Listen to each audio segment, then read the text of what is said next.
Okay, here we go. Candyman, Candyman, Candyman, Candyman. No, not gonna happen. I watched the movie. I watched both of them. I watched the original and now the sequel. It ain't happening, fam. Hey guys, welcome back to Candid Cinema. I'm Amanda, otherwise known as AMX NDA Reviews on Twitter, Instagram, and Letterboxd. Today I will be reviewing DaCosta's Candyman 2021, which is a direct sequel to Candyman 1992. So we have a very nice mixture of what was presented in the original film, the first film.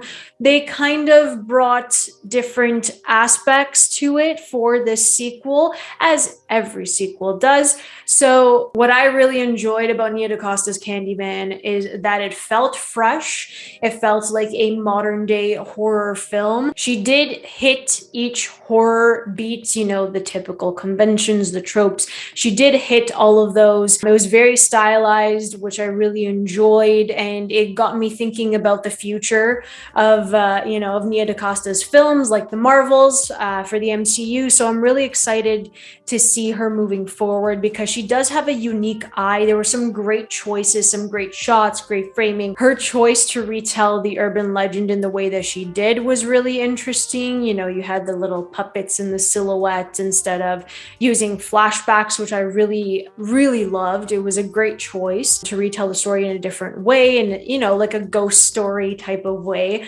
So it was kind of like, gather around, children, this is going to be a campfire ghost story. And that's what she presented with those those flashbacks and kind of retelling what had happened in the first one without really just showing too much. It was very simplistic. So visually, DaCosta did a very good job. I think the visuals and the direction were quite strong with the script that they had at hand. Getting into the actual screenplay, I did not like it at all. Something felt off. I felt like things were jumbled. I felt like they just weren't natural conversations that people would have with each other. The writing felt very weird to me. The dialogue felt weird to me. Something was off. I can't put my finger on it. I didn't think that the writing for the characters in certain scenes and the dialogue exchange between certain characters, it just did not flow for me whatsoever. And that also falls into the editing because the editing was very choppy.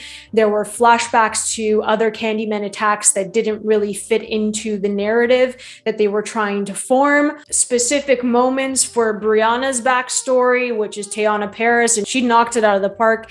It was a fantastic performance, but her backstory was completely cut to shreds. And I was very interested in her story as being someone who is in the art world and moving on up and trying to make a name for herself. So I just felt like the struggle of Brianna in this particular film paralleled that of DaCosta's in the writer's room in regards to what was actually happening behind the scenes of this film. The script itself, when you're watching this, Jordan Peele is executive producer and he is co-writer on this film. And we've watched Get Out, we've watched Us, and there are certain Peele-isms, if you want to call it that are kind of evident in Candyman. So you have two very different ideas for this film being presented at once. So it felt like they were struggling. DaCosta's voice was struggling, and Jordan Peele's voice was kind of overpowering DaCosta's. And that's what it felt like within this script. You had a very fresh take on Candyman. You're modernizing the urban legend. I completely understand what DaCosta was trying to do. You had social commentary presented in the modern age that also called back to the original Candyman. So DaCosta was trying to integrate it in a very, I'd say, highbrow intellectual way within the art world and criticism. So I thought that was really interesting to see. So you had DaCosta's angle, and you could tell that it was kind of hers, but you could also tell when Jordan Peele would kind of come into her side of the story and undercut it with humorous jokes, jabs, and Jordan Peele isms. You could tell because we've adapted to the way he tells his stories, and they're great. Don't get me wrong. I absolutely love Get Out. I was a bit iffy because the third act was all jumbled, but that's besides the point. For me, it just felt like those two stories were constantly battling with each other, and you had Nia DaCosta's and it was hitting, but what she was trying to say, it was just scratching the surface. You never fully went into the depth of what she was trying to say. I really can't expand on it, but it felt like there was so much more that she wanted to present and show with Candyman. So the script really brought this down for me, and I really, really wanted to enjoy this movie. I really wanted to love it. But for me, if I'm laughing during a horror film, that's not a good sign. I had watched the 1992 version the day before I watched the sequel, and I'm very happy that I watched it because I wouldn't have understood the references, the callbacks, anything of what Anthony's story, who is Yahya Abdul Mateen II's character in the movie, and he did a fantastic job as well. It was a great performance. But his backstory, if you're going into this blind and you didn't watch the first one, it's really hard to understand what's happening because the flashbacks, as I said before, are purposely done so you don't have to go into the depths of Candyman 1992, and it's at the surface of that as well. But to have that level of knowledge with the 1992 version just adds so much to it. So I understand that it is a sequel. And I know a lot of people are like, but Manda, it's a sequel. What's wrong with you? Like, that's exactly what sequels are supposed to do.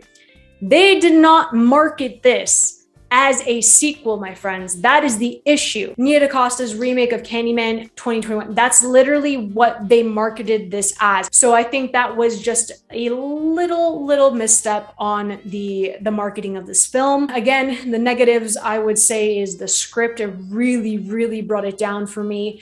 The positives, Nia DaCosta's visuals, the direction, all of that was great. The score was really strong. Coleman Domingo making an appearance, and he's a complete gem in every single thing that he does. I absolutely adore him in everything, and he killed it. The performances were strong. This is supposed to be a horror movie. I would like to see the kills. I would like to see all the kills on camera.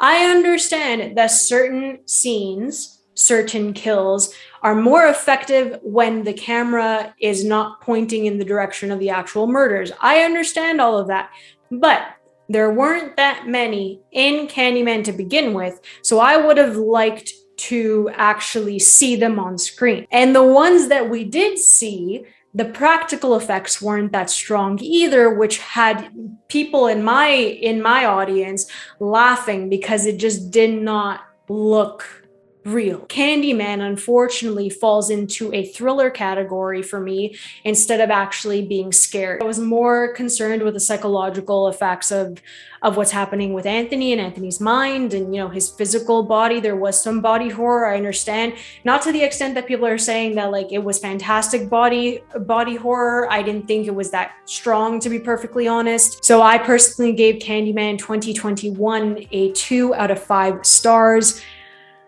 It kills me to give it 2 out of 5 stars because it had such promise, but I just could not deal with this. There were a lot of questionable decisions made, and it did drag on. It was only an hour and 30 minutes, but it felt like an eternity, and that's where the pacing also falls off for me.